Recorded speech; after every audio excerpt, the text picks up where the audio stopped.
Hi, I'm Maya, and today I want to give out some awards to the books that I read in 2022.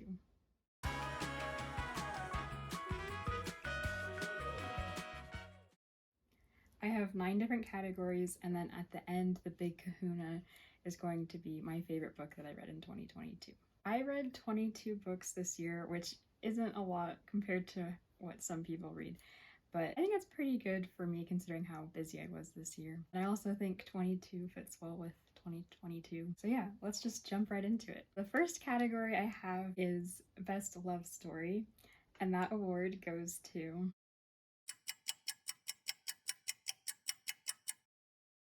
Book Lovers by Emily Henry. I absolutely loved this book.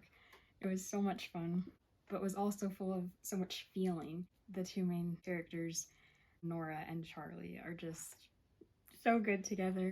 I love watching them grow and learn how to express themselves and help each other heal. It's a beautiful love story. And then I also love how it's set in the book industry, and so it's aware of romance novel tropes and kind of turns them on their head. The way that Nora and Charlie express their love for each other is so beautiful. I just think it's a very hopeful story and a very optimistic one that shows that love can be good and love can have happy endings, even if it's hard sometimes and even if there are some difficulties and struggles. In the beginning, it can end up very, very beautiful. So yeah, best love story, Book Lovers. The next category is Scariest Book. And the scariest book I read this year was Mexican Gothic by Silvia Moreno Garcia. I have a whole video on my channel where I talk about this book, so check that out if you want to. But basically, it is a very terrifying book set in 1950s Mexico. The aesthetic is beautiful. It's very unique and vintage and really, really, really creepy. There's a haunted house. I don't want to say too much else and spoil it, but just know that it's terrifying and it's definitely deserving of the award of Scariest Book. The next category is Best Nonfiction that I read this year, and the award goes to Wake by Rebecca Hall. So this is a very unique book. It's nonfiction, but it's a graphic novel. So that's very unusual. You don't really see that. But I think it's such a good idea, and I think that more nonfiction should be told in graphic novel form, just to help the history come alive, to help readers be able to visualize the events that took place in history. This book is about women-led slave revolts in America. I learned so much reading this book. In school, I learned about a few slave revolts. I never learned about any women-led slave revolts. And so this was just really eye-opening. It just made me think about the way that history is told and taught, and how we really need to revamp the way that we do that so that more stories that have been hidden for so long can finally come to light. The illustrations are beautiful and the writing is powerful. It's very dynamic, very cinematic, but also very grounded in truth and history. It made me cry, it made me cheer, it made me really frustrated with the things that people had to endure in the past, but it also made me feel empowered about what we can change in the future. Very enlightening, very inspiring. I highly, highly recommend it. Because it's a graphic novel, it's a quick read. I think I read it in a day. So that can be good if you're wanting to read more history, more nonfiction, but feel like you don't have the time for the big biographies or the big textbooks. This could be a way for you to learn more about history in more of a bite-sized portion. Like I said before, I would love to see more graphic novels centered on historical events. Another thing I love about this book is how well researched it is, and throughout the book the author is explaining her research process, the sources that she looked at, the places that she went to, the experiences that she had, the respect with which she treated the subject, and the personal connection she had to the history because of her own family history. I love that it's all in black and white, and it really made me want to just delve deeper into the history of slave revolts, and specifically women-led slave revolts. And I just really hope that Rebecca Hall writes more, because I love the way that she writes and I love how passionate she is about the subjects. I just love learning more about things that I didn't know before. So yeah, this book wins Best Nonfiction. The next category is Funniest and the award goes to Yinka, Where Is Your Husband by Lizzie Damilola Blackburn. This book actually made me laugh out loud. It was so funny. I really loved the author's sense of humor, and it really gelled with my own sense of humor. I feel like a lot of times when I read books, the author wants me to laugh, like they're attempting to make a joke, but it just doesn't hit the mark for me, and I just end up going, okay, and move on. But so many of the jokes in this book were so hilarious to me, and it's really just a wonderful book. It's not just funny, like there's so much more to it. It's heartfelt, reflective, romantic, a really good study of cultural expectations and familial relationships. And like I said, laugh out loud funny, but it is also so moving. Some parts brought me to tears and just really made me reflect on my own life and made me think of ways that I can help others. Charity work is a really big theme in this novel. Also, learning more about yourself, discovering the person that you want to be and not what other people expect you to be. Just a really beautiful journey of self discovery. And although there is romance in it, it is not a romance book, in my opinion, because there's so much more to it than that. I think it really isn't about Yinka finding a man. I think it's about Yinka finding herself. All of the side characters are so wonderful. They're written so well. I love her work friends. I love her family members. I love her love interests. The dialogue is amazing and flows so well. And the banter between certain characters is just so quick and so fun. I learned a lot more about Nigerian culture by reading this book and also British culture. Basically, what I'm saying is you need to read it. It is so good. And this was almost my pick for my favorite book that I read this year, but I read another book that just barely bumped it out of the place.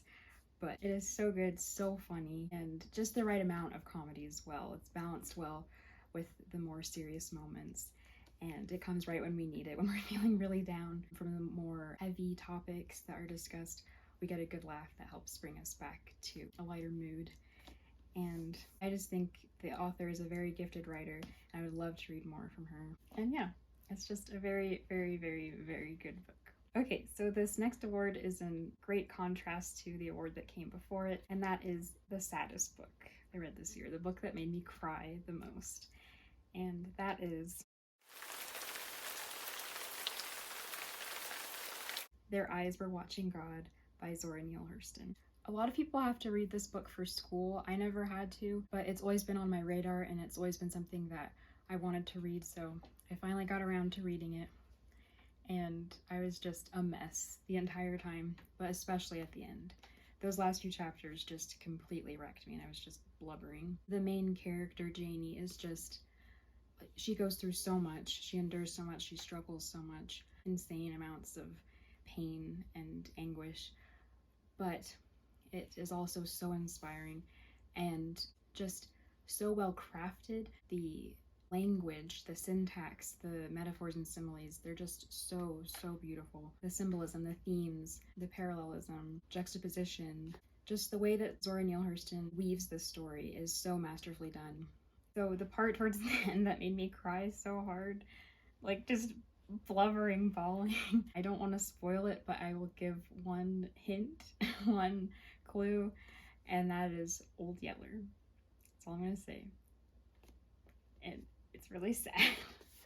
But yeah, this book is a classic, and it's very deserving of that label. Okay, so the next award is a little more cheerful, and that is the best children's book that I read this year. And that award goes to The Wind in the Willows by Kenneth Grahame. My husband and I read this together because it was a book that he loved from his childhood and I'd never read it before.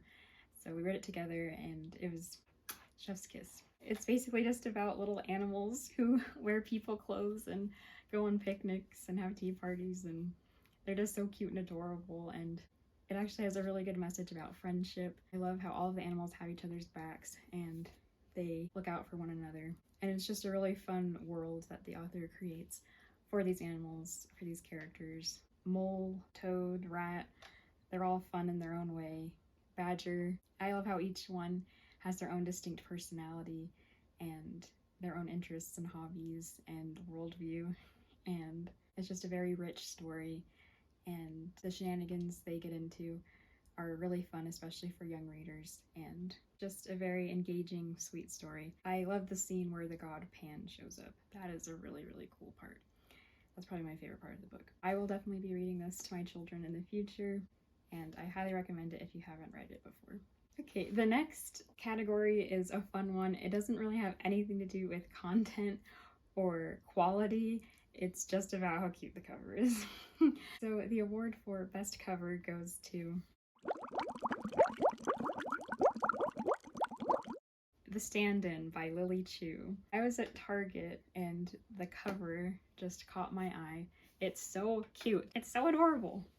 I can't get over how cute it is. I love the colors. I love how it's split down the middle.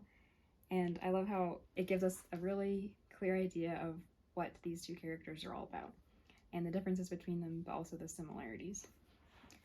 Very eye-catching, very clever and cute, and just an adorable art style. Well done, A+ to the cover. As for the content, it wasn't the best written story I've ever read. The quality of the writing wasn't top-notch, in my opinion, but it was still fun. It was still a good story. I think it'd be a fun movie, and the twist at the end I thought was actually really good, because there are a lot of stories about people with doppelgangers and long-lost twins and people who look startlingly like them. There are so many books and movies about that, but I think the twist at the end about why these two people look so much alike is a fun one and a more unique one that I haven't seen as often as some of the other tropes. Yeah, basically this ordinary woman is mistaken for a glamorous movie star, and so she is hired by this movie star to stand in for her at certain events and to pretend to be her. So she has to learn how to be her. She has to be tutored on how to behave like her and talk like her, walk like her. So there's some really fun scenes, and it's just a cute, fun idea. I think the enemies to lovers arc in this book is a little over the top. Like, they're really, really mean to each other in the beginning, to the point where it's almost distracting from the rest of the story. But I do think the end is sweet and cute, and overall it's a fun book. It's light, it's a good beach read, a good book to read when you're looking for a quick, easy read. So yeah, nothing amazing, but cute and fun, and has the best cover that I've seen all year.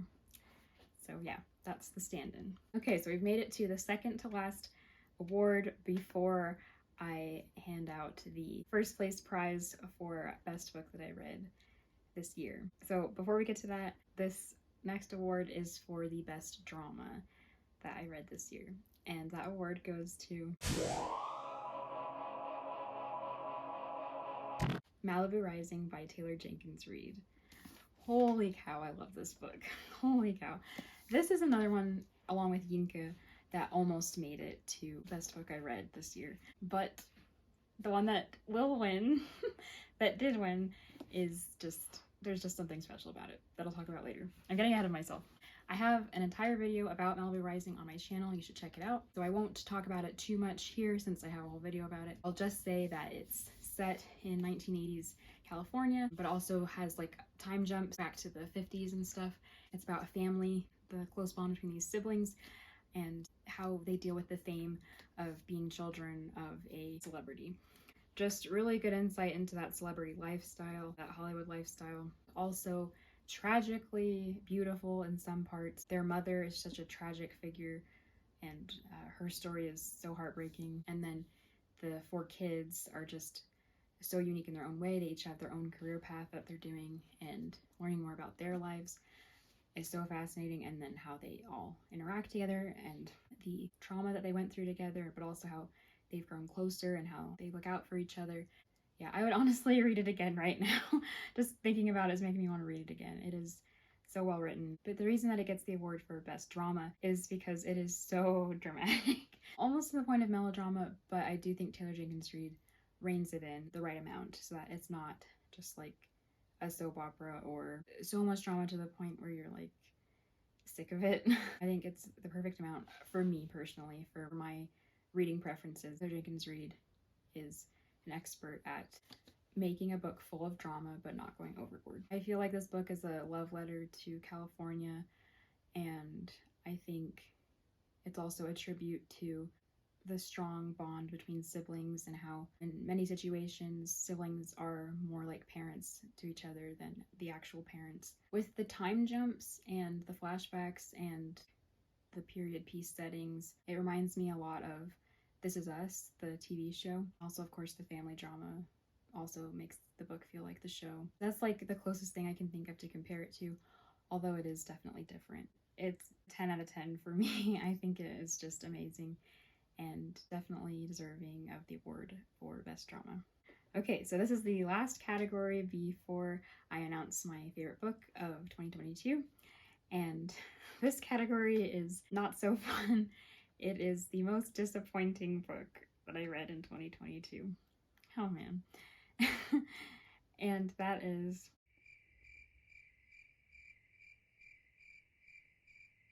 No Name by Wilkie Collins. So before I read this book, I read The Moonstone by Wilkie Collins, and I absolutely loved it. It was such a fun mystery. I loved the way it was written. I loved the characters. I loved the twists and turns. I just thought it was really, really good. But when I read this book, I was excited because I was like, oh, it's the same author. I'll love it just as much. And I even thought maybe I'll like it even more because of the topic. So it's about two sisters who lose their inheritance and try to get it back. The line from the blurb on the back that made me want to read it said, Wilkie Collins brilliantly demonstrates the gap between justice and the law, and in the subversive Magdalene, he portrays one of the most exhilarating heroines of Victorian fiction. Come on, that sounds amazing, right? I was so excited to read about that. But after all of these trials and struggles that Magdalene and her sister Nora go through, all the crap they have to deal with, all the injustice, the ending is so disappointing to me. And I'm just going to spoil it, so if you don't want to hear it, just fast forward. But the ending is so disappointing because it just turns into a moral lesson. It just turns into a lecture where the author is like, oh, revenge is bad, you shouldn't want revenge. And the main girl, Magdalene, wanted revenge and it destroyed her and ate at her and she didn't get what she wanted, and that's how life is. And that's what happens when you want revenge. Bad things happen to you. And I just thought, what a load of garbage. Because I don't get it. I don't get why it turned into that when it was so promising, when it was advertised as if it was going to be this really inspiring, like Count of Monte Cristo type book. Magdalene has to do so much.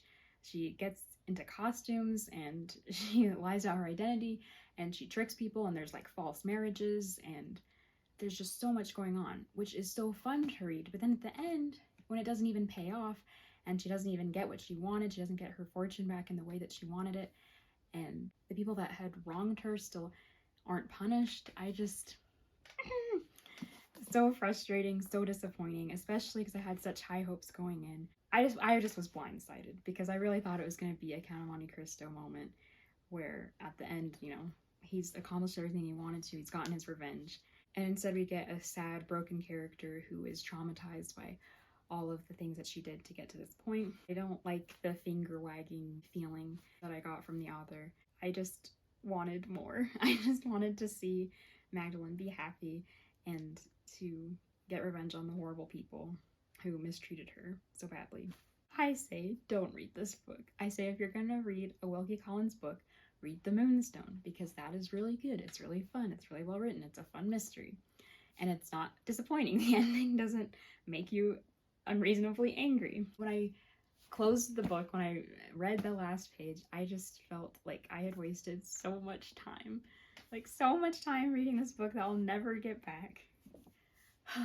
But it's fine, I'll survive. So when you're looking through a collection of Penguin classics, just ignore this one. It shouldn't be in there. It's not good. Moonstone is, so check that one out if you're interested in Wilkie Collins, because he is a contemporary of Charles Dickens. And so that was what originally drew me to The Moonstone, was that, because I like that time period of writers. Moonstone good, No Name bad. Okay, and we have finally made it to the end of my list of awards. It is time to announce which book was my favorite of 2022. Of all the books I read in 2022, which one I thought was the best. The award goes to... drumroll. Wicked by Gregory Maguire. Holy cow, this book. It's perfection. I love it. I really seriously love it. This was the book, out of all the books I read, I could not put down. It physically pained me to have to sit it down to go do something else. So immersive. The world building is insane. It's amazing that McGuire took something as simple and cheesy as The Wizard of Oz and made it something so elaborate and intricate, and that allowed him to comment on classism and education and religion and philosophy, so many topics. I just think it's amazing. I just think it's an incredible book, so unique, first of its kind. Now we see a lot of this type of book where you take something old like The Wizard of Oz and try to make it new and relevant. I think this really was the first of its kind. I've never seen the Wicked musical, but I have listened to the music, and of course I've seen The Wizard of Oz. So that was pretty much my only connection to this book. That's all I really knew about it. It's obviously very different from the musical, from the songs I've listened to, but the main characters are the same. I just love the whole rebellion and resistance and underground aspect of the book. I love scenes when we're at college. I love watching the main character, Elphaba, go to university and deal with having Glinda the Good Witch as her roommate, and love the whole debate between animals with a lowercase a and animals with an uppercase a. So yeah, the whole animals' rights debate is so fascinating to read about. The whole world and all of the different cultures, like in Munchkinland and then in the Emerald City, and just different peoples and populations. I really did feel like I had stepped into a portal into another world. It felt so real and so detailed. And also just delving into that psychology of what makes a villain. Why is she the Wicked Witch of the West? And just watching the birth of a character, watching her turn into that iconic character of the witch. Such a journey, so amazing. Even though you know what's coming at the end, it still surprises you and it still makes your heart wrench because you've been with Elphaba from the beginning, and you literally, it opens up with her being born. So like, you're literally from her birth. You've been with her the whole time. You've been learning about her. You've been growing fond of her, you've been growing close to her, you've been cheering for her, rooting for her. And so that at the end, to know how it ends for her is very sad. I love the prophecies and the symbolism. I love the weird mysticism. I love how cerebral it is in certain parts and how almost carnal it is in some parts. It has the highs and lows, it has higher brow and lower brow parts of humanity, and just balanced so well. Such a good discussion of humanity, of human nature, of societal nature. I just don't have the words. It's just amazing. You just need to read it for yourself. That's all I can say. It's just one of those books where when you stop reading it, when you have to come out of it to go cook dinner or go to work, you're still in that haze. You're still in the book even when you're not reading it, because it's so immersive and because it's so all-encompassing. It is truly a work of art. It is just extremely well crafted. I know that there are sequels. I don't know if I'll read them because I've heard they're not as good, and I don't know if I want anything to taint how amazing this first book is. So I might give them a read in the years to come, or I might not. I don't know. But I do know that Wicked is an amazing book. It is the best book that I read in 2022, and it's one of my favorite books that I've read ever. So those are all of the awards I have for the books that I read in 2022. The scariest, the best love story, the best nonfiction, the funniest, the one that made me cry the most, the best kids book, the cutest cover, the best drama, the most disappointing, and my favorite. 2022 was a really good year for me. It was filled with amazing books, and I can't wait for all of the books that I'll read in 2023. Thank you for coming to my awards night and for listening to me rant about so many different books. I loved all of them, and I also loved the other books that I read but didn't talk about. There are a lot of books coming out in 2023 that I can't wait to read, and a lot of classics that have been on my list forever that I can't wait to read. Stay tuned for more videos about all of those, and thank you so much for watching.